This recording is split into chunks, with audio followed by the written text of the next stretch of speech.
think the UN has a track record of pushing the frontier.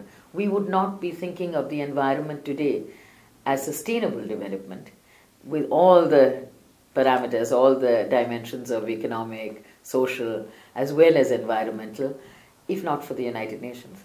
So I feel it's very important that all the analytical work that the UN does in different forms needs to have a clear space and a rigor, which is not always the case.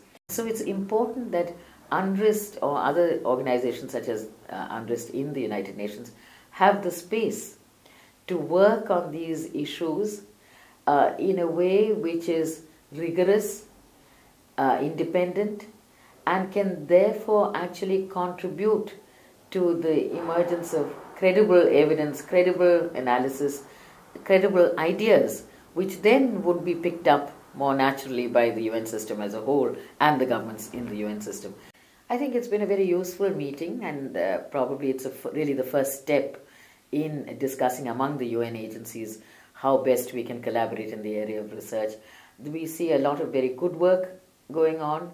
We do see the fact that good work that has been done in the past has not necessarily been picked up and continued by the agency itself or even other UN agencies. So there's a lot of room for collaboration, just in terms of information sharing, but also in terms of working on some critical issues, structural issues of gender inequality. I think for UN Women, our agenda will really be to identify, to help these agencies identify those areas and help them work on these issues. The links with academic institutions has actually declined over the last 10-15 years in the United Nations system.